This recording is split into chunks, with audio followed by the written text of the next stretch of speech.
ሰላም ጤና ይስጥልን ውድ ቤተሰቦቻችን እንደምን አላችሁልን? የዕለተ አርብ የማለዳ ስፖርት የመረጃ ሰዓታችንን ወደ እናንተ ልናደርስ እነሆ ሰዓታችንን ጠብቀን በድጋሚ ተገናኘን። ስለምታደምጡን ስለምትከታተሉን ከኛ ጋርም ስላላችሁ እጅግ ከልብ አድርገን እናመሰግናለን።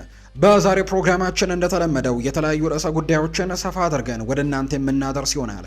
በተለይ የዝውውር ጉዳዮች ላይ ሰፋ ያሉ ቆይታዎችን እናደርጋለን። ትልልቆቹ የአውሮፓ ክለቦች አሁንም በዝውውር ገበያው ላይ በንቃት እየተሳተፉ ይገኛሉ። አርሰናል፣ ማንቸስተር ዩናይትድ፣ ቸልሲ፣ ሊቨርፑል፣ ማንቸስተር ሲቲ፣ ሪያል ማድሪድ እና ባርሴሎናን ጨምሮ ሌሎችም የአውሮፓ ታላላቅ ክለቦችን የተመለከቱ የዝውውር ጉዳዮችን ዛሬም በስፋት እያነሳን ነው ቆይታን የምናደርገው። ወደ ቤተሰቦቻችን ከዝውውር ጉዳዮች ወጣን ልና ደግሞ 23ኛው የዓለም ዋንጫ አሁንም በደማቅ ፉክክር እየቀጠለ ይገኛል። ትላንትና ምሽቱንና እንዲሁ ሌሊቱን የተደረጉ በርከት ያሉ ጨዋታዎች ያሉ። ዛሬ ደግሞ እንዲሁ ከምሽት ጀምሮ ሌሊት ላይ የሚደረጉ በጣም ተጠባቂ ጨዋታዎች ይኖራሉ። የእነሱን የጨዋታ ጥቆማዎች፣ የትላንትና የጨዋታ ውጤቶችን ከዓለም ዋንጫ በርከት ያሉ ስፖርታዊ መረጃዎች ጋር ከዓለም ዋንጫ ዝርዝር ዜናዎች ጋር በስፋት ወደ እናንተ እያደረሰን ነው በዚህ ፕሮግራማችን ላይ ቆይታን የምናደርገው። የእናንተን ሀሳብ አስተያየት እንፈልጋለን። ስምና አድራሻችሁን እየጠቀሳችሁ ኮሜንት ቦክስ ላይ ልታጋሩን ትችላላችሁ። ቪዲዮአችንን ሁላችሁም ላይክ እያደረጋችሁ እንድትጀምሩት በአክብሮት ጋብዛለሁ። ከመሸጋገሪያው በኋላ በድጋሚ ተመልሰን ስንመጣ በቀጥታ ወደ ዛሬ ፕሮግራሞቻችን የምናመራ ይሆናል። ፉአድ ባህሩ ከመላው የስቱዲዮ ባለሙያዎች ጋር በመሆን የዛሬውን ፕሮግራም ወደ እናንተ እናደርሳለን። አብራችሁኝ ቆዩ።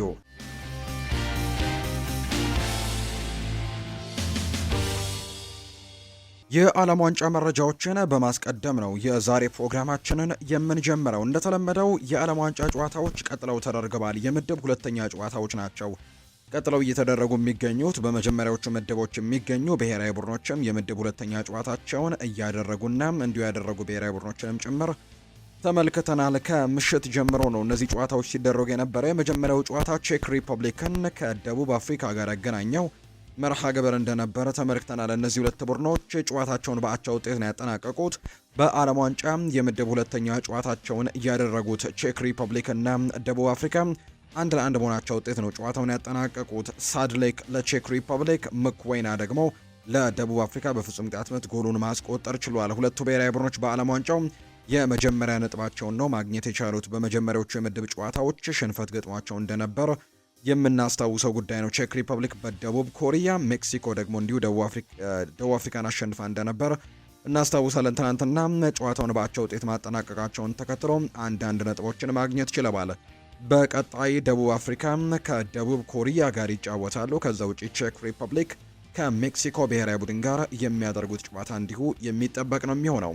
ሌላኛው ስዊዘርላንድና ቦስኒያ ያደረጉት ጨዋታ እንዲሁ ምሽት ላይ ከተደረጉ መርሃ ግብሮች መካከል አንደኛው ነው። ይሄኛው ጨዋታ በስዊዘርላንድ ብሔራዊ ቡድን አሸናፊነት የተጠናቀቀ ሆኗል። በዓለም ዋንጫ የምድብ ሁለተኛ ጨዋታ ስዊዘርላንድ ቦስኒያን 4-1 በሆነ ውጤት ነው ማሸነፍ የቻለችው። ለስዊዘርላንድ የድል ግቦቹንም ማንዛንቢ 2 ግቦችን ማስቆጠር ችሏል። ግራኒት ዣካና ቫራጋስም ግቦቹን ያስቆጠሩ ተጫዋቾች ናቸው። ለቦስኒያ ብሔራዊ ቡድን ብቸኛውን ጎል ማህሚክ ነበር ማስቆጠር የቻለው። በጨዋታው የተመዘገበው ሁሉም ደግሞ 5 ግቦች ከ74ኛው ደቂቃ በኋላ ላይ መቆጠራቸውን አብዛኞቹ አስገራሚ እንዲሆን ያደረጋቸው ሁሉም ግቦች የተቆጠሩት ከ74ኛው ደቂቃ በኋላ እንደሆኑ ጭምር ነው የተመለከትነው። በቀጣይ የምድቡ የመጨረሻ ጨዋታ ደግሞ ስዊዘርላንድ ከካናዳ ጋር ትጫወታለች።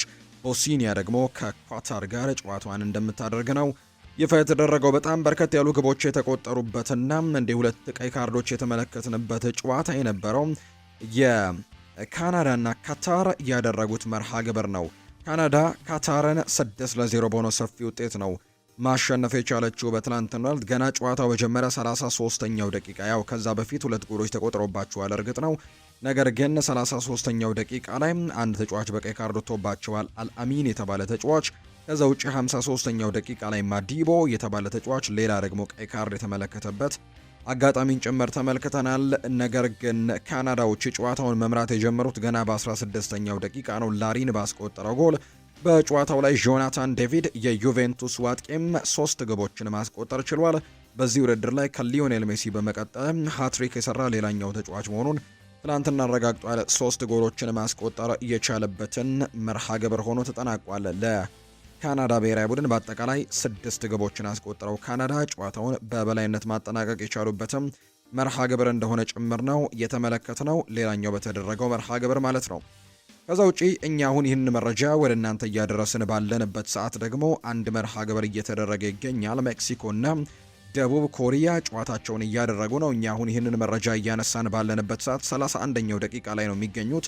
ሁለቱም ቡድኖች ምንም አይነት ጎሎችን አላስቆጠሩም። ምናልባት ወደ ፕሮግራማችን መጨረሻ ላይ የሚፈጠሩ የውጤት ለውጦችን ደግሞ ወደ እናንተ የምናደርስ ይሆናል። አሁን ላይ ግን እነዚህ ሁለት ቡድኖች የሚገኙት 32ኛው ደቂቃ ምንም አይነት ጎል አልተቆጠረም። ጨዋታው 0-0 በሆናቸው ውጤት ነው እየቀጠለ የሚገኘው። ዛሬም የዓለም ዋንጫ ጨዋታዎች ቀጥለው ይደረጋሉ። ልክ ምሽት 4 ሰዓት ሲል ነው የመጀመሪያው ጨዋታ የሚደረገው። ዛሬ አዘጋጁ ሀገር አሜሪካ ከአውስትራሊያ ጋር የምታደርገው ጨዋታም ዛሬ ይደረጋል። ከዛ ውጪ ሌሊት 7 ሰዓት ሲል የነ ስኮት ማክቶሚኔ ሀገር በመጀመሪያው ጨዋታ ሃይቲን በጆ መኪን 1-0 ያሸነፈችው ስኮትላንድ ዛሬ ከሞሮኮ ጋር የሚያደርጉት ጨዋታ ሌሊት 7 ሰዓት ላይ ይደረጋል። በርካቶች ይህንን ጨዋታ ይጠብቁታል። ምክንያቱም ሞሮኮ በመጀመሪያው ጨዋታ ከብራዚል ጋር ባደረገችው ጨዋታ ያስመለከተችው አቋም በርካቶች አድናቆት የቸሩት ነበርና በዛሬው ጨዋታስ ከስኮትላንድ ጋር ምን አይነት ነገሮችን ታሳያለች እቺ አፍሪካዊት ሀገር የሚለው በርካቶች ይጠብቁታል። የነ አዩብ ቦአዲ የነ ኤዘዲን ኦናሂ ጥምረትም ዛሬ የነ ቢላል ኤልኩኑስ ጥምረትም ይጠበቃል። ስኮትላንድ በኩልም በአማካይ ስፍራ ላይ ጥሩ የሚባሉ ተጫዋቾች እንዳሏት ይታወቃል። ስኮት ማክቶሚኔን ጨምሮ እነ ጆ መጊን በዚህ ቡድን ውስጥ የሚገኙ ተጫዋቾች ናቸውና የዛሬው የጨዋታ ውጤት ምን አይነት ይሆናል የሚለው በርካቶች በጉጉት ይጠብቁታል ተብሎ ይጠበቃል። ሌሊት 7 ሰዓት ላይ የሚደረግ ጨዋታ ነው። ከዛ ውጪ ግን ሌሊት 9 ሰዓት ከ30 ብራዚል እና ሃይቲ የሚያደርጉት ጨዋታ በኋላ ከኔይማር ጋር አያይዘን እናነሳዋለን። በዚህ ጨዋታ ግን የመሰለፍ እድል የለውም የሚሉ አይነት ሀሳቦች እየተነሱ ይገኛሉ። ብራዚል ሌሊት 9 ሰዓት ከ30 ሲል ጨዋታዋን እንደምታደርግ ነው የወጣው መርሃ ግብር እያሳየም የሚገኘው። ሌላኛው እንግዲህ የሚደረገው ጨዋታ ደግሞ 12 ሰዓት ሲል ነው። ጠዋት 12 ሰዓት አካባቢ ደግሞ ተርኪና ፓራጓይ የሚያደርጉትም ጨዋታ እንዳለ ጭምር የመረጃ ምንጮቹ ያሳያሉ።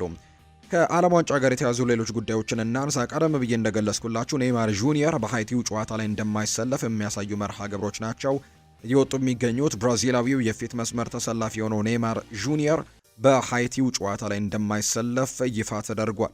ኔይማር በጉዳት ምክንያት የመጀመሪያው የዓለም ዋንጫ ጨዋታ ከሞሮኮ ጋር የተደረገው ጨዋታና ብሔራዊ ቡድኑ 1-1 ባጠናቀቀበት ጨዋታ እንዲሁ እንዳልተሰለፈ የምናስታውሰው ጉዳይ ነው። ቀጣዩ ጨዋታቸው እንዳልኳችሁ ዛሬ ሌሊት 9 ሰዓት ከ30 ነው የሚያደርጉት። እዛ ጨዋታ ላይ የኔይማርን ግልጋሎት እንደማያገኙ ነው የብራዚል ብሔራዊ ቡድኖች ይፋ የተደረገው። አሁን ላይ ተጫዋቹ ከሃይቲ ጨዋታ ወደ ስፍራው እንዳመራ የብራዚል እግር ኳስ ፌዴሬሽን ይፋ አድርጓል። ከዛ ውጪ ግን ኔይማር ልምምድን መመለሱ ተዘግቦ እንደነበር ነው የተገለጸው። ስለዚህ በሃይቲው ጨዋታ ላይ ባይኖርም በቀጣዮቹ ጨዋታ ላይ ግን ሊሳተፍ የሚችልበት እድሉ እንዳለው ይፋ ተደርጓል። ዩኤን ዊሳ የመኪና ሽልማት ሊያገኝ እንደሆነ ይፋ ተደርጓል። በተለይ ሰሞኑን ዴሞክራቲክ ሪፐብሊክ ኦፍ ኮንጎ ከፖርቱጋል ጋር ነጥብ መጋራቷን ተከትሎ በሀገሪቱ ደጋፊዎች ዘንድ እጅግ በጣም ትልቅ መነሳሳትን ፈጥሮ እጅግ በጣም ትልቅ ደስታን ፈጥሮ እንደነበር የነገርናችሁ ጉዳይ ነው።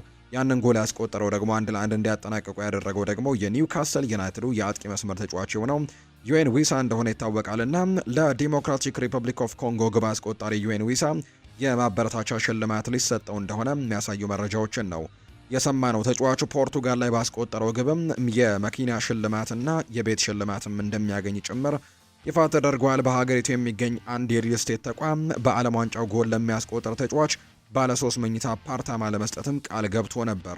የመጀመሪያውን ጎል ያስቆጠረው ዩኤን ዊሳ ከሌላ ተቋም የመኪና ሽልማት ይበረከትለታል። ከሪል ስቴቱ ደግሞ የቤት ሽልማት እንደሚበረከትለት ነው እየተገለጸ የሚገኘው።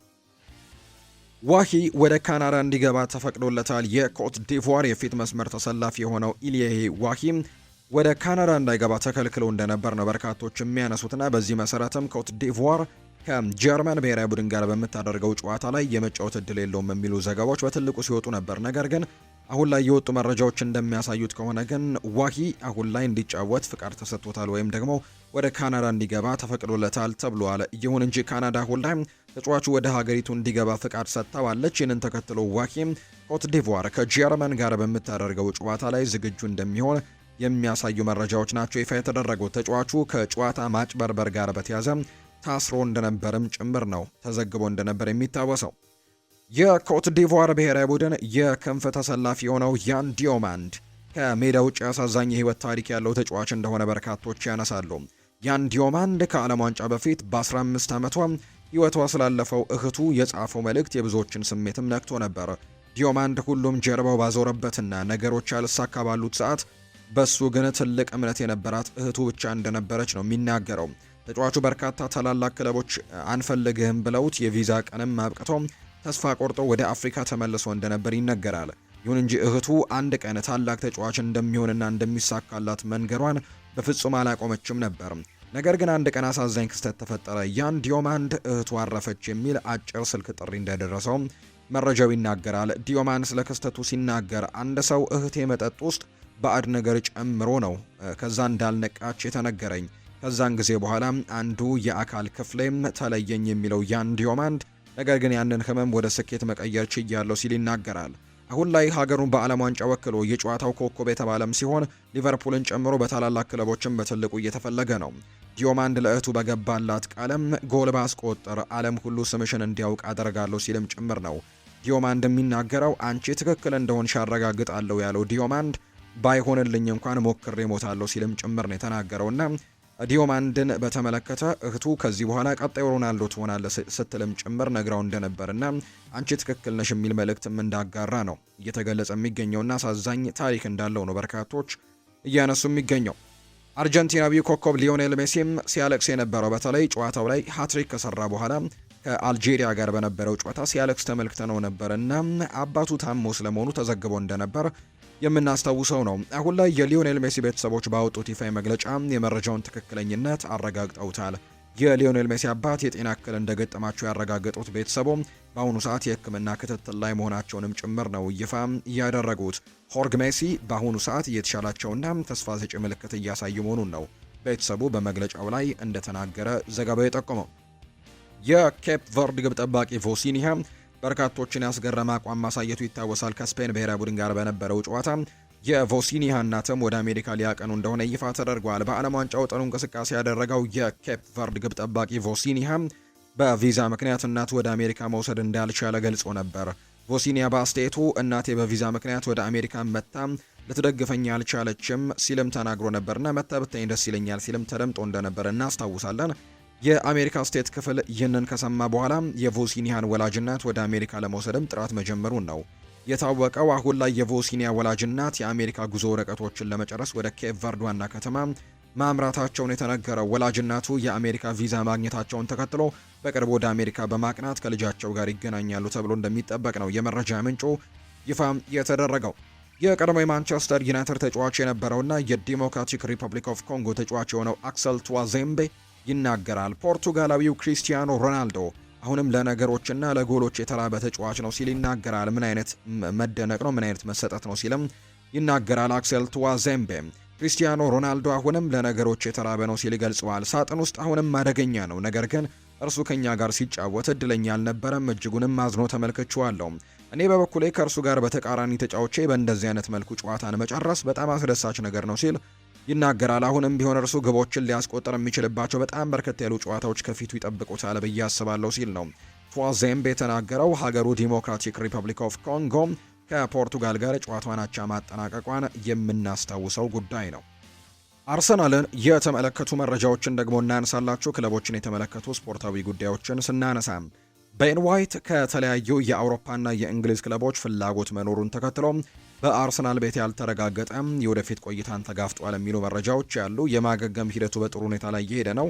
እናም የቅድመ ውድድር ዘመን ዝግጅቶች ላይ ተሳትፎ ያደርጋል ተብሎ ይጠበቃል። ነገር ግን የቲምበር በተደጋጋሚ ጊዜ በዛ ቦታ ላይ መሰለፍ፣ ምናልባት ቲምበር ከጉዳት ነፃ የሚሆን ከሆነ በዛ ቦታ ላይ በተደጋጋሚ ጊዜ የሚሰለፈው እሱ እንደሆነ ይታወቃልና የሱ በዛ ቦታ ላይ የመሰለፍ እድልና የቤን ዋይት ደግሞ በርከት ያሉ የጨዋታ እድሎችን አለማግኘቱን ተከትሎ የተጫዋች ከክለቡ የመልቀቅ ፍላጎቶች እንዳሉት የሚያሳዩ መረጃዎች በተደጋጋሚ ጊዜ ሲወጡ እንደነበረ የምናስታውሰው ጉዳይ ነው። አሁን ላይ ይህንን ተከትሎ የተጫዋች ወይም ደግሞ ቤን ዋይት ክለቡን ሊቀይር ፍላጎት እንዳለው የሚያሳዩ ነገሮች ያሉ።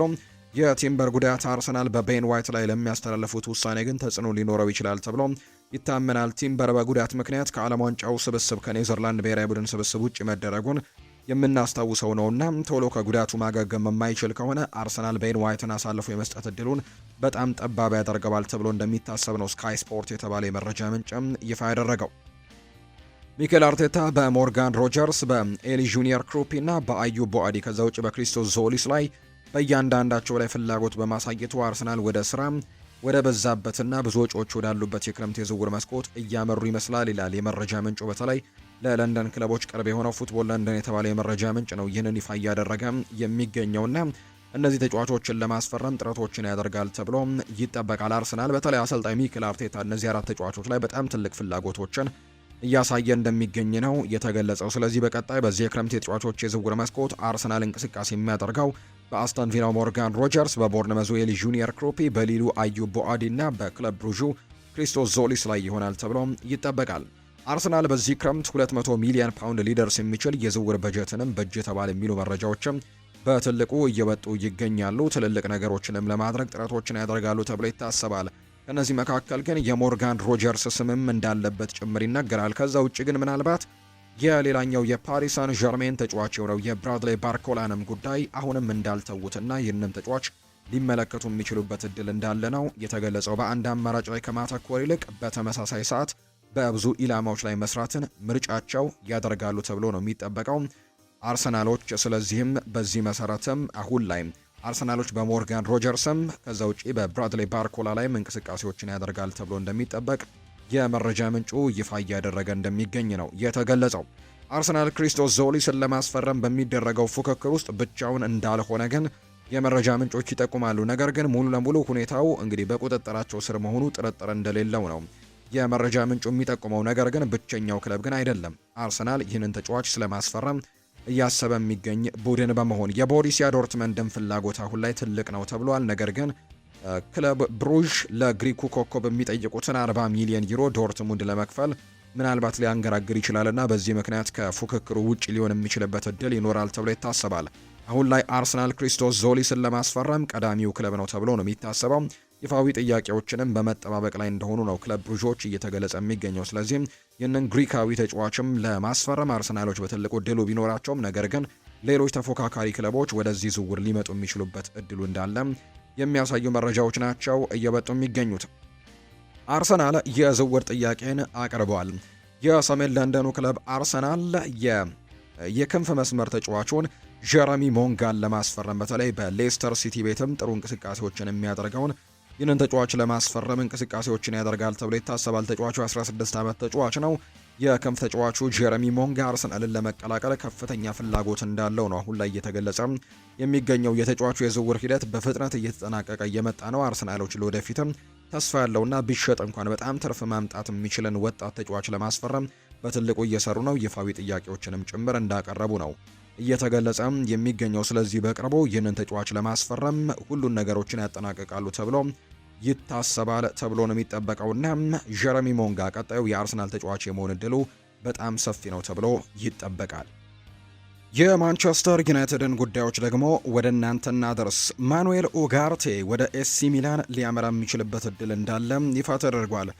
በቅርቡ ኤሲ ሚላኖች የቀድሞ የማንቸስተር ዩናይትዱን አሰልጣኝ ሩበን አሞሪምን በኃላፊነት መሾማቸው የሚታወስ ጉዳይ ነውና ስለዚህም አሰልጣኝ ሩበን አሞሪም ከማንቸስተር ዩናይትድ አንዳንድ ተጫዋቾችን ለማምጣት ፍላጎቶች እንዳሉት የሚያሳዩ መረጃዎች እየወጡ ይገኛሉ። ስለዚህም ሩበን አሞሪም ዩራጓዊውን አማካይ ወደ ሳንሲሮ የመውሰድ ከፍተኛ ፍላጎት እንዳለው ነው እየተገለጸ የሚገኘው። ማንቸስተር ዩናይትድ በበኩሉ አማካዩን ለመሸጥም የ30 ሚሊዮን ፓውንድ ዋጋ እንደለጠፈበት የሚያሳዩ መረጃዎች ናቸው ይፋ እየተደረጉ የሚገኙት። ማንቸስተር ዩናይትዶች አሁን ላይ ማኑኤል ኡጋርቴን ሊሸጡ የሚችሉበት እድል እንዳለና ወደ ኤሲ ሚላን ሊያመራ የሚችልበት እድል እንዳለ እየተገለጸ ነው የሚገኘው። የአስተን ቪላው አማካይ ሞርጋን ሮጀርስ የማንቸስተር ዩናይትድ አሰልጣኝን ማይክል ካሪክን እንዳሞካሸ ነው ይፋ የተደረገው። ማይክል ካሪክ ትልቅ አሰልጣኝ ነው። እንዲሁም በተጫዋችነት ጊዜውም ሁሉም ተጫዋች እንደ አርአያ ሊወስደው የሚችሉ አይነት ተጫዋች ነበር።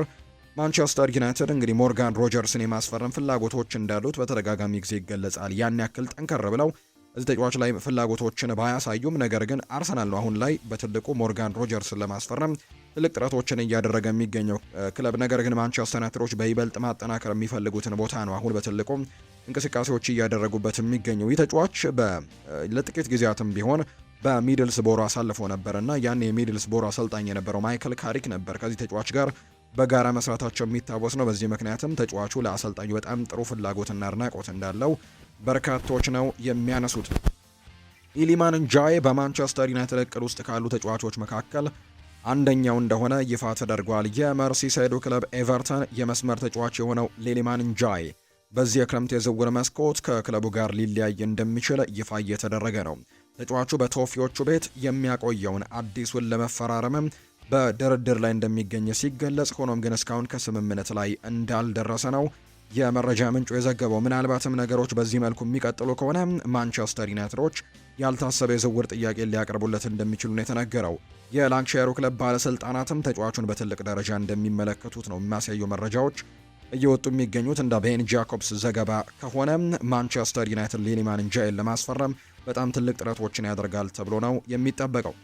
ሁለቱ የሳዑዲ ፕሮሊግ ክለቦች አልቃዲሺያ እና አዲሱ ወደ ሊጉ ያደገው አልድሪያህ እንግዲህ ማርከስ ራሽፎርድን ለማስፈረም ንግግሮችን ያደርገዋል የሚሉ መረጃዎች እየወጡ ነው። ይሁን እንጂ በአሁኑ ወቅት ተጫዋቹ ወደ ሳዑዲ ለመዘዋወር ስላለው ፍላጎት በግልጽ የታወቀ ነገር የለም፣ ወይም ወደዛ ፍላጎት ይኖረዋል ተብሎ በርካቶች የሚጠብቁት ጉዳይ አይደለም። ነገር ግን እነዚህ ሁለት የሳዑዲ አረቢያ ክለቦች ግን ይህንን ተጫዋች ለማስፈረም ፍላጎቶችን ማሳየታቸው ነው እየተገለጸ የሚገኘው። በሌላ በኩል ሌላኛው የሊጉ ክለብ የሆነው አልሂላል በአጥቂ መስመሩ ላይ ጥራት ያለው ተጫዋችን ለማስፈረም በስፋት እየተንቀሳቀሰ ነውና ማርከስ ራሽፎርድን ሊመለከቱ የሚችሉበት እድልም እንዳለ ጭምር የሚያሳዩ መረጃዎችን በትልቁ እየተመለከትን እንገኛለን። ስለዚህ በቀጣይ የዚህ ተጫዋች ውሳኔ ይጠበቃል። እርግጥ ነው በእንግሊዝ በሚገኙ ክለቦች ላይ ለመፈረም ምንም አይነት ፍላጎት እንደሌለው የሚያሳዩ መረጃዎች በተደጋጋሚ ጊዜ ሲወጡ እየሰማን እንገኛለን። በእንግሊዝ መቆየትን ምርጫውን ካደረገ እዛው ማንቸስተር ዩናይትድ ቤት እስከ ኮንትራቱ ፍጻሜ ድረስ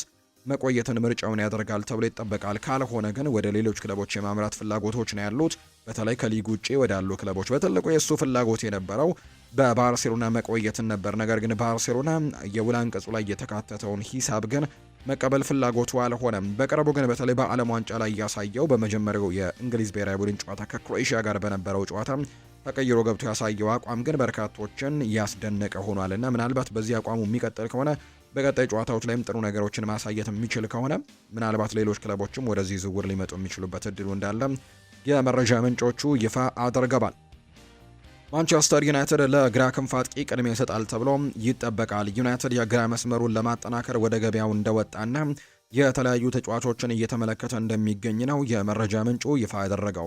በዚህ መስመር ላይም ከግራ ክንፍ አጥቂና ከግራ ተመላላሽ ተከላካይ አንድ ተጫዋች ማስፈረም ግዴታ ውስጥ ቢገባ በግራ ክንፍ ቦታ ላይ ለሚጫወቱ ተጫዋቾች ቅድሚያ እንደሚሰጥ ነው የተገለጸው። ምንም እንኳን ፓትሪክ ዶርጉ ይበልጥ ወደ አጥቂ መስመሩ ተጠግቶ እንደሚጫወት ቢነገርም የዩናይትድ አመራሮች አሁን ላይ አዲስ የግራ መስመር አጥቂን ለማስፈረም ነው በስፋት ውይይቶች እያደረጉ የሚገኙት። ማርከስ ራሽፎርድ ክለቡን የሚለቅ ከሆነ በእርግጠኝነት አዲስ የግራ ክንፍ ተጫዋችን ለማስፈረም ማንቸስተር ዩናይትድ በገበያው ላይ በትልቁ ይንቀሳቀሳል ሲል ነው ቤን ጃኮብስ እየተናገረ የሚገኘው። ሰሞኑን ማንቸስተር ዩናይትድ ከዌስትሃም ዩናይትዱ ሴሜርቪል ጋርም በትልቁ ስሙ ሲነሳ የምናስታውሰው ጉዳይ ነውና ይህንንም ዝውውር ለማድረግ በጣም ትልቅ ጥረቶችን ያደርጋል ተብሎ እንደሚጠበቅ ነው የመረጃ ምንጩ ይፋ ያደረገው። ሉክ ሾው አዲስ ኮንትራት ይቀርብለታል ተብሏል። እንግሊዛዊው የመስመር ተመላላሽ የሆነው ሉክ ሾው በማንቸስተር ዩናይትድ ቤት አዲስ ኮንትራት ሊቀርብለት እንደሆነ ይፋ ተደርጓል። ሆኖም ግን ይህ የሚሳካው ተጫዋቹ አሁናዊ ደሞዙን ለመቀነስ የሚስማማ ከሆነ ብቻ ነው ተብሏል። ተከላካዩ በአሁኑ ሰዓት በሳምንት 200,000 ፓውንድ የሚከፈለው ሲሆን ዩናይትድ በአዲስ ኮንትራትም ተመሳሳይ ደሞዝ ያቀርባል ተብሎ አይጠበቅም የሚል መረጃ ነው እየወጣ የሚገኘው። ስለዚህ ደሞዙን ቀነስ አድርጎ ይሄ ተጫዋች ክለቡን እንግዲህ በክለቡ የሚቀጥልበት እድል ይኖራል ተብሎ እንደሚታሰብ ነው ሳሙኤል ሎሃረስት የተባለው የመረጃ ምንጭ ይፋም እያደረገ እንደሚገኝ ነው የመረጃ ምንጩ የጠቆመው። ሌላኛው ለማንቸስተር ዩናይትድ በጣም መልካም የሚባለው ዜና ከኦሪዮል ሹዋሜኒ ጋር በተያያዘ የሚነሱ የዝውውር ጉዳዮች ናቸው። ሪያል ማድሪድ የኤንዞ ፈርናንዴዝን ዝውውር ለመደገፍ አሊያም ሌላ ትልቅ አማካይ ለመግዛት ካሰበ ኦሪዮል ሹዋሜኒን በ70 ሚሊዮን ፓውንድ አሳልፎ ለመስጠት ዝግጁ እንደሆነ የሚያሳዩ መረጃዎች እያሉ ነው። ክለቡም አዲሱ ላይ ማቅረብ ፍላጎት እንደሌለው ጭምር ነው የሚነገረው። ስለዚህም የትኞቹን ተጫዋቾች ሊያስፈርም ይችላል የሚለው ጉዳይ በቀጣይ የሚታይ ቢሆንም በትልቁ ኤንዞ ፈርናንዴዝን ለማስፈረም ጥረቶችን እያደረገ የሚገኝ ቢሆንም ነገር ግን አሁንም ቢሆን ይህንን ተጫዋች ለማስፈረም በተለይ ማይክል ኦሊሴንም ሰሞኑን ለማስፈረም እንቅስቃሴዎችን እያደረጉ ነውና የገንዘብ ድጋፎችን ማግኘት ይኖርባቸዋል ከተጫዋቾች ሽያጭ ተብሎ ይታሰባል። ስለዚህ ኦሪዮል ሹዋሜኒን የሚሸጡበት እድሉ አለ ተብሏል። የስፔኑ ክለብ ሪያል ማድሪድ በዚህ ክረምት አንድ አማካይ ስፍራ ተጫዋች መሸጥ እንደሚፈልግ ነው የተነገረው። ሎስ ብላንኮቹ ለአዲሱ አሰልጣኛቸው ዦዜ ሞሪኒዮ የመሃል ሜዳ ተጫዋች የማስፈረም እቅድ መያዛቸውን የተነገረው። ለዚህም ደግሞ እንዲያመች በቦታው የአንድ ተጫዋች ሽያጭን ሊያደርጉ ተዘጋጅተዋል ተብሏል። በዚህ መሰረትም ለሽያጭ ሊቀርብ የሚችለው ተጫዋች ፈረንሳዊው አማካይ ኦሪዮል ሹዋሜኒ ሊሆን እንደሚችል ነው የተነገረው። ማንቸስተር ዩናይትድ ሹዋሜኒን የማስፈረም ፍላጎት እንዳለው በተደጋጋሚ ጊዜ ሲገለጽ እንደነበር የሚታወስ ነውና አሁን በጣም ጥሩ እድሎች እንዳሉት የሚያሳዩ ነገሮች ነው የተገለጸው። ማንቸስተር ዩናይትድ መጪውን ጊዜ በታዳጊዎች ማሳመር ይፈልጋል ተብሏል። ማንቸስተር ዩናይትድ ለወደፊቱ የሚሆን የቡድን ለመገንባትን በማሰብ በዚህ ክረምት በሀገሪቱ ውስጥ ከሚገኙ እጅግ ባለተሰጡ ታዳጊዎች መካከልም በርካቶቹን ለማስፈረም እየተንቀሳቀሰ ነው። የማንቸስተር ሲቲው ዳቪድ ኤዜ እጅግ የተፈለገ ተጫዋች ሲሆን ደግሞ በዚህ ሳምንትም ከወኪሎቹ ጋር በመሆንም በካሪንግተን እንዲጎበኝም ተጋብዟል ተብሏል። የቻርልተን አትሌቲኩ ታይሪ አሮጆን፣ የደርቢ ካውንቲው ብሌክ ሄንሪ እና የሊቨርፑሉ አይዛክ ኮንዴ በዩናይትድ ዝርዝር ውስጥ የሚገኙ ሌሎች ተጫዋቾች መሆናቸው ይጠቀሳል። ክለቡ የእንግሊዝ ምርጥ ተስፈኛ ወጣቶችን ለማስፈረም በዝውውር ገበያው ላይም ጥሩ እና ጠንከር ያለ ተሳትፎችን ለማድረግም እያለመ እንደሚገኝ ነው የመረጃ ምንጮቹ ይፋ እያደረገ የሚገኘውና በቀጣይ ማንቸስተር ዩናይትድ ታዳጊዎች ላይ ጥሩ እንቅስቃሴዎችን ለማድረግ እቅድ እንደያዘ ነው የተገለጸው። የቼልሲን ጉዳዮች ደግሞ እንንገራቸው። ቼልሲ ኮከብ ተጫዋቹን መልቀቅ ባይፈልግም እንደ ማርካ ዘገባም ቻቪ አሎንዞ በቼልሲ ፕሮጀክት ውስጥ ደስተኛ ያልሆነ ተጫዋች እንዲቆይ እንደማይፈልግ ነው የመረጃ ምንጩ ይፋ እየተደረገ የሚገኘው። ነገር ግን ኮከብ ተጫዋቾቹን መልቀቅ እንደማይፈልጉ ነው የተገለጸው። እንዳልኳችሁ ግን በክለቡ ውስጥ መቆየት የማይፈልግና ደስተኛ ያልሆነ ተጫዋችን ይዞ መቀጠል ግን በቼልሲ ቤት እንደማይፈልግ ነው የመረጃ ምንጩ የተናገረው። ኤቨርተኖች የአጥቂ ክፍላቸውን ለማጠናከር በትልቁ እየሰሩ ይገኛሉ። የቼልሲውን ወጣት አጥቂ ሊያም ዴላፕንም ለማስፈረም አማራጮችን መመርመራቸውን የተነገረው።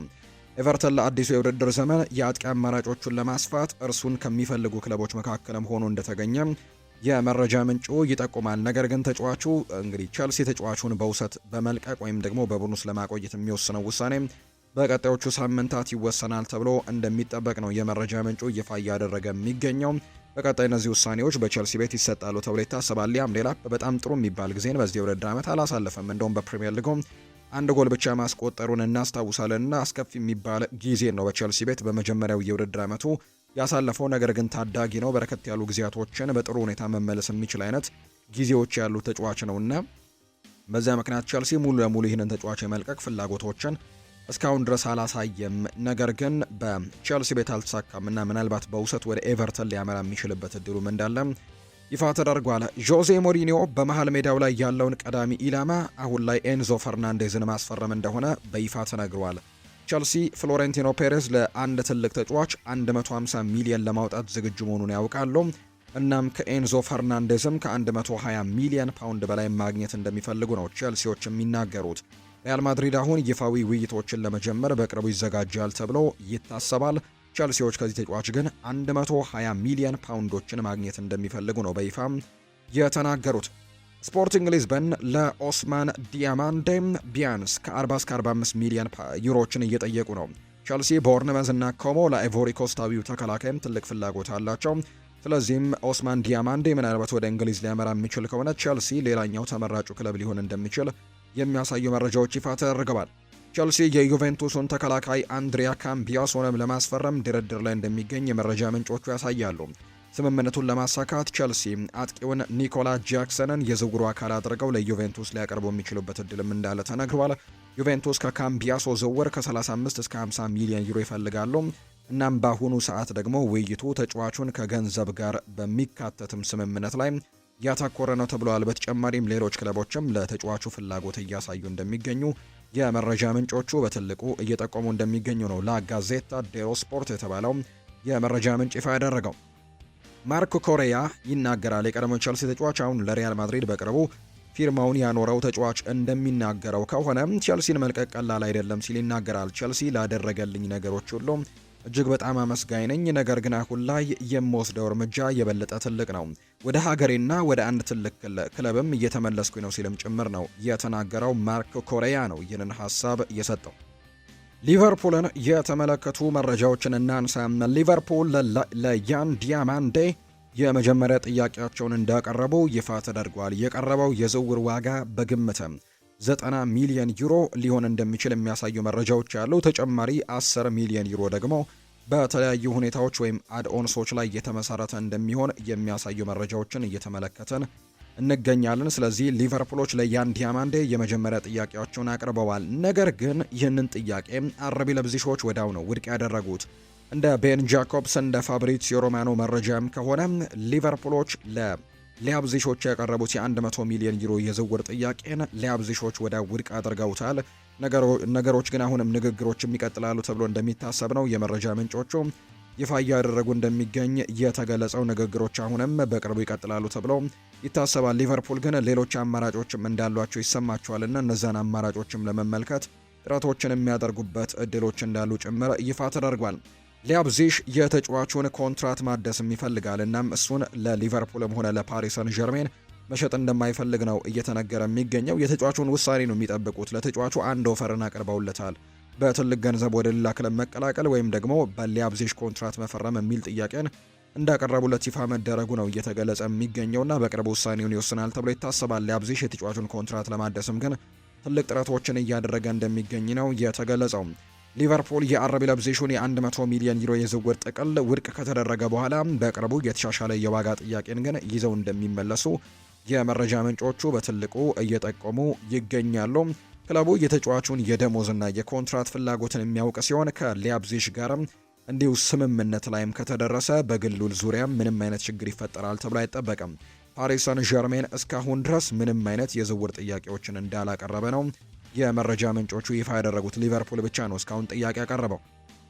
ሊቨርፑልና ባርሴሎና የቶትናም ሆትስፐርሱን የተከላካይ ስፍራ ተጫዋች የሆነው ሚኪ ቫን ደቬንን ለማስፈረም በሩን እንዳንኳኩ ይፋ ተደርጓል። የአውሮፓ ኃያላን ክለቦች ተጫዋቹን ከስፐርስ ጋር በሚያደርጉት ውይይት ላይ ያለውን አለመግባባትም ለመጠቀም ይፈልጋሉ ተብሎ ይታሰባል። ነገር ግን ስፐርሶች አሁን ላይ ይህንን ተጫዋች የመልቀቅ ምንም አይነት ፍላጎቶች እንደሌላቸው ይነገራል። በተለይ ክሪስቲያን ሮሜሮ ይህንን ክለብ ለቆ የመውጣት እድሉ በጣም ሰፋ ያለ ከመሆኑ ጋር በተያያዘ ይህንን ተጫዋች ማቆየትን ምርጫቸው ያደርጋሉ ተብሎ ይታሰባል። ስለዚህ ክሪስቲያን ሮሜሮንም ሚኪ ቫን ደቬንንም በአንድ የክረምት ተጫዋቾች የዝውውር መስኮት ማጣት በሚቀጥለው የውድድር ዓመት በጣም አስቸጋሪ ያደርግባቸዋል ተብሎ ይታሰባል። ምንም እንኳን ዣን ፖል ቫን ሄክን ለማስፈረም በጣም ትልቅ እንቅስቃሴዎችን እያደረጉ እንደሚገኙና ጥሩ ደረጃ ላይ እንዳሉ ቢነገርም ነገር ግን አሁንም ቢሆን ይህንን ተጫዋች ማቆየትን ምርጫቸው እንደሚያደርጉ ነው የተገለጸው። ከሪያል ማድሪድ ጋር የተያያዙ ጉዳዮችን ደግሞ እናንሳ ውድ ቤተሰቦቻችን። ለሪያል ማድሪድ መጫወት ክብር ነው ብሏል ማርኮ ኮሬያ ሲናገር። ስፔናዊው የመስመር ተሰላፊ የሆነው ማርኮ ኮሬያ ከቼልሲ ሪያል ማድሪድን መቀላቀሉ የሚታወስ ነው። ማርኮ ኮሬያ በሰጠው አስተያየትም ለሪያል ማድሪድ መጫወት ትልቅ ክብር ነው ሲልም ጭምር እንደሚናገር ነው የመረጃ ምንጮቹ ይፋ እያደረጉ እንደሚገኝ እየተገለጸው። ለሪያል ማድሪድ መጫወት በጣም ክብር ነው ያለው ሲሆን ይህንን መናገር የሚችሉት በጣም ብዙዎች አይደሉም፣ ምናልባት ይህ ዕድል የገጠማቸው ብቻ ናቸው ይህንን መናገር የሚችሉት ሲልም ይናገራል። ማርኮ ኮሬያ ሀሳቡን ሲሰጥ ለሪያል ማድሪድ መፈረሙን ሊተወው የማይገባ ሲል የገለጸው ኮሬያ በውሳኔው እጅግ በጣም ደስተኛ ነኝ ሲልም ነው የተናገረው። ልጅ እያለ ለትልልቅ ክለቦች መጫወትን ትልቅ ዓላማ አድርገ እንደምትንቀሳቀስ አውቃለሁ ሲልም ጭምር ይናገራል።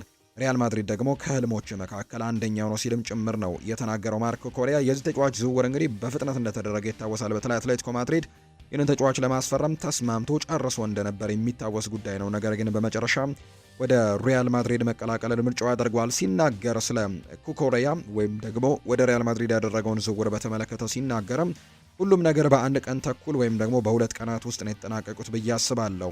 ለእኔም በጣም የተሻለ ነበር፣ ፈጣን ነበር እና ምንም አይነት ጭንቀት አልነበረውም ብሏል። በመጨረሻም ሁሉንም ነገር ተጠናቋል። እናም በጣም ደስተኛ ነኝ። በዝውውሩ በጣም ደስተኛ ሆኛለሁ። ከዚህ በላይ አሁን ላይ ሙሉ ትኩረቴን ለብሔራዊ ቡድኔና ለዓለም ዋንጫው መስጠት ስለምችል ደስ ብሎኛል። ይሄ ልዩ እድል ነው ብሏል። እኔም ሆንኩኝ ቤተሰቤም ይህ ልንተወው የማንችለው እድል መሆኑን ግልጽ አድርገን ነበር። ያደረግነው ውሳኔም በጣም ያስደስተናል። አስፈላጊ ውሳኔ ማድረግ ነበረብኝ እና ምንም ጥርጣሬ የለኝም። ለእኔ ትልቅ እርምጃ ነው። ልጅ ሳለሁ ደግሞ ለትልቅ ክለቦች የመጫወት ህልም ታልማለህ። እናም ሪያል ማድሪድ ለእነዚህ ክለቦችም አንደኛው ነው። ኩኮሬያ ወደ ሪያል ማድሪድ መዘዋወሩን እንደ ህይወቱ ትልቅ እርምጃ እንደሚያየውና በውሳኔው ላይ ምንም አይነት ጥርጣሬ እንደሌለው ጭምር የሚያሳዩ ሀሳቦችን ነው እየተናገረ የሚገኘው። ኒኮ ሽሎተርቤክ አሁን ላይ በሪያል ማድሪድ በጣም ከሚፈለጉ ተጫዋቾች መካከል አንደኛው የተከላካይ ስፍራ ተጫዋች እንደሆነ መረጃዎች ይጠቁማሉ። የቦሩሲያ ዶርትመንዱ ጀርመናዊ ተከላካይ ኒኮ ሽሎተርቤክ በአሁኑ ጊዜ ለሪያል ማድሪድ በጣም ትክክለኛው አማራጭ እንደሆነ ነው ዲያሪዮ አስ የተባለ የመረጃ ምንጭ ይፋ እያደረገ የሚገኘው። 50 ሚሊዮን ዩሮ የውል ማፍረሻ ያለው ሲሆን በሪያል ማድሪድ እና በዶርትሙንድ መካከል ያለው ጥሩ ግንኙነትም ስምምነቱን ሊያመቻችም ይችላል ተብሎ እንደሚታሰብ ነው የመረጃ ምንጩ እየገለጸ የሚገኘው። ሪያል ማድሪድ አልቫሮ ካሬራስን መሸጥ ይፈልጋል ተብሏል። የዚህ ዝውውር ደግሞ ተመራጭ መዳረሻ ቸልሲ እንደሆነ ይፋ ተደርጓል። ስለዚህም አልቫሮ ካሬራስ ሊሸጥ የሚችልበት እድሉ በጣም ሰፊ ነው። በተለይ የማርኮ ኮሬያ መምጣትን ተከትሎ አልቫሮ ካሬራስን ለመሸጥም ፍላጎቱ አላቸው። ሪያል ማድሪድ በኤንዞ ፈርናንዴዝ ዙሪያ ከቸልሲ ጋር በዋጋ የማይስማማ ከሆነ ፊቱን ወደ ሮድሪጎና ማቲዮስ ፈርናንዴስ ማዞሩ አይቀሬ እንደሆነ የሚያሳዩ መረጃዎች እየወጡ ይገኛሉ። ሪያል ማድሪድ ከ2026 የዓለም ዋንጫ በኋላ የባየር ሚኒክ የክም ተጫዋች ማይክል ኦሊሴን ለማዘዋወር በዝግጅት ላይ ናቸው የሚል መረጃ እየወጣ ነው። ፍሎሬንቲኖ ፔሬዝ እና ዦዜ ሞሪኒዮ የፈረንሳዩን ኢንተርናሽናል ለሪያል ማድሪድ አዲስ ፕሮጀክት እንደሚያስፈርሙትና ለተጫዋቹ ፍላጎትም አስቀድመው እንዳሳወቁት ተዘግቧል። ሪያል ማድሪድ ቢያንስ 150 ሚሊዮን ዩሮ ለማቅረብም ዝግጁ ሲሆኑ ከ200 ሚሊዮን ዩሮ በላይ ሊያወጣ ይችላል የሚሉ መረጃዎችም እየወጡ ነው። ባየር ሚኒክ ማይክል ኦሊሴን የማይነካ አድርገው ይቆጥሩታል። እሱ ግን ዝውውሩን አስቸጋሪ ያደርገዋል ተብሎ እንደሚታሰብ ነው የመረጃ ምንጩ እየወጣ የሚገኘው። ከዓለም ዋንጫ በኋላ ግን የፍሎሬንቲኖ ፔሬስ ትልቁ እቅድ ይህንን ተጫዋችም ለማስፈረም እንደሚሆን በእርግጠኝነት መናገር እንደሚቻል ነው የመረጃ ምንጮቹ እየጠቆሙ የሚገኙት። ትልቅ ገንዘቦችንም እዚህ ተጫዋች ላይ ለማውጣት ዝግጁ ናቸው ተብሏል። ፈረንሳዊው የክንፍ መስመር ተጫዋች ማይክል ኦሊሴም የመምረጥ ግዴታ ውስጥም ሊገባ እንደሚችል የሚያሳዩ ነገሮችን ነው በትልቁ እየተመለከትን የምንገኘው። ከ2026 የዓለም ዋንጫ በኋላ ሪያል ማድሪድ ለማይክል ኦሊሴ 150 ሚሊዮን ፓውንድ እና ከዛ በላይ ያቀርባል። በተቃራኒው ደግሞ ባየር ሚኒክ ውሉን ለማደስ እስከ 2031 ለማራዘምም ይሞክራል። ተጫዋቹ የግድ ከሪያል ማድሪድና ከባየር ሚኒክ መምረጥ ግዴታ ውስጥ ይገባል ተብሏል። ሁሉንም ማያድስ ከሆነ ባየር ሚኒክ የማድሪድን የዝውውር ጥያቄ ይቀበላል። ሁሉም ነገር አሁን ላይ በኦሊሴ እጅ ላይ እንደወደቀ ጭምር የሚያሳዩ መረጃዎችን ነው እየተመለከትን እንደምንገኝ ዘገባዎቹም የጠቀሙት። ሪያል ማድሪድ አዩብ ቡአዲን በጣም ይፈልገዋል። በአሁኑ ሰዓት ፓሪስ ሰን ዠርሜን ተጫዋቹን ለማስፈረም በሚደረገው ፉክክር ውስጥ መሪነቱን ቢይዝም የሊሉ ባለቤት ሊል ግን የክለቡ ባለቤት የተጫዋቹ ባለቤት እንደሆነ ይታወቃል። የተጫዋቹ ባለቤት ክለብ ነው። ስለዚህም ይህንን ተጫዋች ደግሞ ለሌላ ክለብ መሸጥን እንደሚመርጡ የሚያሳዩ ነገሮች አሉ። ለፈረንሳይ ተቀናቃኛቸው ተጫዋቹን አሳልፈው የመስጠት ያን ያክል ፍላጎቶች ይኖራቸዋል ተብሎ አይጠበቅም። ስለዚህ ይህንን ተጫዋች የሚፈልግ ሌላ ክለብን እንደሚፈልጉ ነው እየተገለጸ የሚገኘው። ሌሎች በጣም በርከት ያሉ ክለቦችም እንዳሉ የሚያሳዩ መረጃዎችም እየወጡ ይገኛሉ። ምክንያቱም በእንግሊዝ እነ አርሰናል እነ ሊቨርፑል የዚህ ተጫዋች ፈላጊዎች እንደሆኑ በተደጋጋሚ ጊዜ ይገለጻል። ከዛ ውጪ ሌሎች ክለቦችም እንዲሁ እነ ፓሪስ ሰን ዠርሜን፣ ሪያል ማድሪድም ፈላጊዎቹ ናቸው። ነገር ግን በአብዛኛው ለውጭ ሀገር ክለቦች የመሸጥ ፍላጎት እንዳለው የሚያሳዩ መረጃዎች ናቸው እየወጡ የሚገኙት። እንግዲህ በሪያል ማድሪድ በኩል ነው በሊል በኩል ያንን መረጃ እየሰማን እንደምንገኝ ነው ዘገባው እየጠቆመ የሚገኘው። በቻቪ አሎንዞ ስር የቸልሲ አዲስ ዘመን ቀድሞውኑ በጣም አስደሳች እየሆነ ነው። ወደ ስታንፈርድ ብሪጅ ይመለሳል ተብሎ ከተጠቀሱት አስገራሚ ዩቬንቱስ ከባድ ፍላጎት ቢያሳይም ሊቨርፑል በዚህ ክረምት የአሊሰን ቤከርን መውጣት ለመፍቀድ ፍቃደኛ እንዳልሆነላቸው ይፋ ተደርጓል። እንደ ጋዜታ ዴሎ ስፖርት ዘገባ የጣሊያኑ ግዙፍ ክለብ ለብራዚላዊው ግብ ጠባቂ እንዲሁ ፍላጎቶችን ሲያሳይ እንደነበረ የሚታወስ ነው። የሊቨርፑል አቅም ግን ጽኑ ሆኖ ቀጥሏል። ከቀጣዩ የውድድር ዘመን በፊት ከቡድናቸው በጣም አስፈላጊ አንጋፋ ተጫዋቾች አንዱን ማጣት በጭራሽ አይፈልጉም። ይሄ ለሊቨርፑል ትልቅ ውሳኔ ነው። በተለይም አንዶኒ ኢራኦላ በአንፊልድ ተፈላጊ የሆነ የሥራ ድርሻን ከተረከቡ በኋላ ይህንን ግብ ጠባቂ ማቆየትን ምርጫቸው ያደርጋሉ። አዲሱ አሰልጣኝ በአንድ ክረምት ውስጥ የዓለም ደረጃውን የጠበቀ ግብ ጠባቂን ከማጣት ውጪ ሊፈተኑ እንግዲህ እንደማይገባ ነው እየተገለጸ የሚገኘው። አሊሰን የ33 ዓመት ዕድሜ ቢኖረውም አሁንም በአውሮፓ ውስጥ ካሉ ምርጥ ግብ ጠባቂዎች አንዱ ሆኖ ቀጥሏል። እንዲሁም ደግሞ ለሊቨርፑልም የተከላካይ መስመር መረጋጋትን፣ አመራርንና ስልጣንንም ይሰጣል። ዩቬንቱስ አሊሰንን ወደ ሴሪኤው ለመመለስም ፍቃደኛ ነው። የዩቬንቱስ ፍላጎት ለመረዳት የሚያስቸግር አይደለም። አሊሰን በሮማ በነበረበት ወቅትም ሴሪአን በደንብ ያውቀዋል። በጣሊያን የወጡ ዘገባዎችም ወደ ዝውውሩ ሊያመራ ስለሚችልበት ሁኔታ ለዩቬንቱስ ማበረታቻ መስጠቱንም ነው የተናገሩት። ጋዜታ ዴሎ ስፖርትን ጠቅሶ በማርች ወርም እንደተዘገበው ከሆነ አሊሰን ያለ ቻምፒየንስ ሊግ እግር ኳስም ደግሞ ዩቬንቱስን ለመቀላቀል ፍቃደኛ እንደነበር ነው የተገለጸው። ነገር ግን ሊቨርፑል ከተጠበቀው በላይ ጠንካራ ቦታ ላይ ነው። ዘገባዎች እንደሚያመለክቱት ከሆነ አሊሰን ውል የማያራዝም አንቀጽ ስላለ ክለቡ ለወደፊት እጣ ፈንታው የበለጠ ደግሞ ቁጥጥር አለው ተብሏል። ዩቬንቱስ ከተጫዋቹ ጋር የግል ስምምነት ላይ መድረሳቸው ቢነገርም ሊቨርፑል ግን እሱን ለመልቀቅ ዝግጁ እንዳልሆኑ በግልጽ አስታውቀዋል። ሊቨርፑል አሊሰንን በማቆየት ትክክለኛውን ውሳኔን ወስኗል። ሊቨርፑል ጽኑ አቋም መያዙ ትክክል ነው። እምቢ ማለት የማይቻል ቅናሽ ካልሆነ በስተቀር አሊሰንን ለማጣት የክረምትም አይደለም። ኢራኦላ መረጋጋት ያስፈልገዋል። አሊሰም ያንኑ ነው እየጠቀሰ እንደሚገኝ የመረጃ ምንጮቹ የተናገሩት። ሊቨርፑል ለወደፊት ማቀድ ይኖርበታል። በተለይም ጆርጅ ማማርዳሽቪሊ ቀድሞውኑ በክለብ ውስጥ ስላለ፣ ነገር ግን በተከታታይ ደግሞ እቅድና ቡድኑን በጣም ቀደም ብሎ በማዳከሙ መካከል ልዩነቶች ያሉ ዩቬንቱስ ግፊቱን ሊቀጥል እንደሚችል ይነገራል። ነገር ግን ሊቨርፑል መሸጥን ግምት ውስጥ ማስገባት ያለበት አሊሰን አቋሙን ችላ ማለት በማይችልበት ሁኔታ ላይ ከሆነ ብቻ ነው።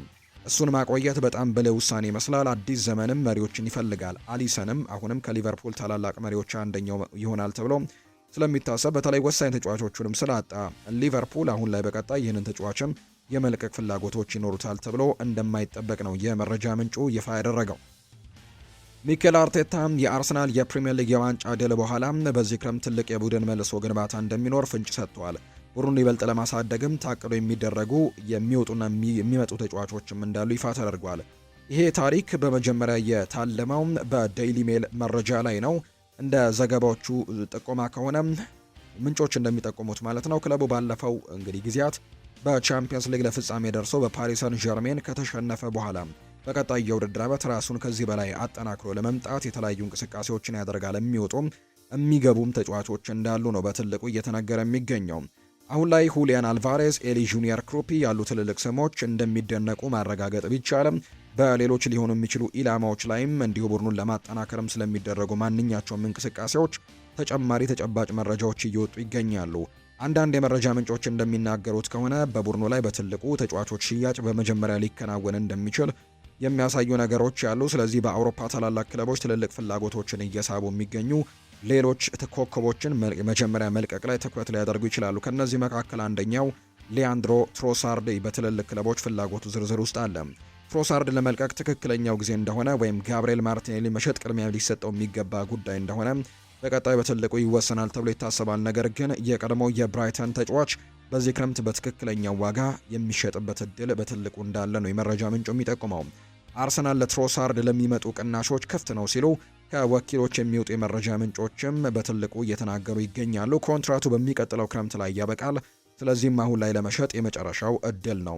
እናም ክለቡ በሩን ደግሞ እንደሚያንኳኳም በርካቶች ያውቃሉ። በአሁኑ ሰዓት ትልቁ ፍላጎትም ከቤሺክታሽ እየመጣ ነው። ይህም ደግሞ በቅርቡ ስለ ስምምነት ነገሮችን ሊከፍት ይችላል ተብሎ ይታሰባል። ነገር ግን ለአትሌቲኮ ማድሪድ፣ አስተን ቪላ፣ ኒውካስል ዩናይትድ፣ ኢንተር ሚላን እና ዩቬንቱስም ጥያቄዎችን ያደርጋሉ። አርሰናል ለሊያንድሮ ትሮሳርድም ማሻሻያዎችን እንደሚፈልግ ነው የሚነገረው። ሁለቱም ተጫዋቾች የራሳቸው ጥራት አላቸው። ነገር ግን ጊዜያቸው ቢኖራቸውም ለዘንድሮ የሊግ ድል ግን በበቂ ሁኔታ አላበረከቱም ነበር። ትሮሳርድ በ31 የፕሪሚየር ሊግ ጨዋታዎች 6 ግቦችንና 6 አሲስቶችን አድርጓል። ስለዚህም ክለቡ ከነዚያ መለኪያዎች ባለ ሁለት ሀዝን ተጫዋችን ነው ማግኘት እንደሚፈልጉ እየተነገረ የሚገኘው። ቢያንስ ጎሎች ላይ 2 ዲጂት ላይ መድረስ የሚችለን የክንፍ መስመር አጥቂን እንደሚፈልጉ እየተነገረ ይገኛል። ስለዚህ ሞርጋን ሮጀርስ ቀጣይ በዚህ ቦታ ላይ ሊመጣ የሚችለው ተጫዋች እንደሆነ እየተገለጸ እንደሚገኝ ነው የመረጃ ምንጩ ይፋ ያደረገው። ትሮሳርድ አሁን ላይ ወጣት አይደለም፣ 30ዎች ውስጥ ገብቷል። ስለዚህም ከዚህ ሽያጭም ብዙ ገንዘቦችን የሚያገኙበት ጊዜ አይኖርም። ነገር ግን ከቤሺክታሽ ጋር ነገሮች እንዴት እንደሚሄዱ ወደፊት ይመዘናሉ ተብሎ እንደሚጠበቅ ነው የመረጃ ምንጩ በትልቁ የሚናገረው ይላል የመረጃ ምንጩ ዘገባ። የተወደዳችሁና የተከበራችሁ ቤተሰቦቻችን ለዛሬ ያዝነላችሁ አዳዲስ ስፖርታዊ ጉዳዮቻችን እነዚህን ይመስላሉ። ስላደመጣችሁን፣ ስለተከታተላችሁን፣ ቆይታችሁም ከኛ ጋር ስላደረጋችሁ እጅግ ከልብ አድርገን ነው የምናመሰግነው። የተለያዩ ስፖርታዊ ጉዳዮችን ያካፈልንበት የዛሬ ፕሮግራማችን ይህንን ይመስል ነበር። ቆይታችሁን ከኛ ጋር ስላደረጋችሁ እጅግ ከልብ አድርገን እናመሰግናለን። የዓለም ዋንጫ ጨዋታዎች ቀጥለው እየተደረጉ እንደሆነ ገልጬላችኋለሁ። በርከት ያሉ ጨዋታዎችም ቀደም ብለው መደረጋቸውን ይፋ አድርጌላችኋለሁ። በአሁኑ ሰዓት ደግሞ ሜክሲኮና ኮሪያ ጨዋታቸውን እያደረጉ ይገኛሉ። ሳውዝ ኮሪያና ሜክሲኮ ናቸው ጨዋታውን እያደረጉ የሚገኙት። ከአዘጋጅ ሀገሮች መካከል አንዷ የሆነችው የሜክሲኮ ብሔራዊ ቡድን በመጀመሪያው ዙር ጨዋታም ደቡብ አፍሪካን አሸንፈው እንደነበር የሚታወስ ጉዳይ ነው። በዚህኛው ጨዋታ ደግሞ ሳውዝ ኮሪያ ጋር ጨዋታቸውን እያደረጉ ነው። አሁን 57ኛው ደቂቃ ላይ ይገኛሉ። ሜክሲኮ ጨዋታውን 1-0 በሆነ ውጤት እየመራች ትገኛለች። የጨዋታውን ሙሉ ውጤት ደግሞ በቀጣይ በሚኖሩም ፕሮግራሞች ላይ ወደ እናንተ የምናደርስ ነው የሚሆነው። ስላደመጣችሁኝ ግን ከልብ አድርጌ ያመሰግናለሁ። በምሽቱ ፕሮግራሞቻችን ሌሎች ስፖርታዊ ጉዳዮችን ይዘን በድጋሚ ተመልሰን የምንገናኝ ይሆናል። ስላደመጣችሁኝ፣ ስለተከታተላችሁኝ፣ ቆይታችሁም ከኛ ጋር ስለነበር ከልብ አድርጌ ያመሰገንኩኝ። መልካም ጊዜ መልካም ደግሞ ቀን እንዲሆንላችሁ ነው በአክብሮት የምመኘው።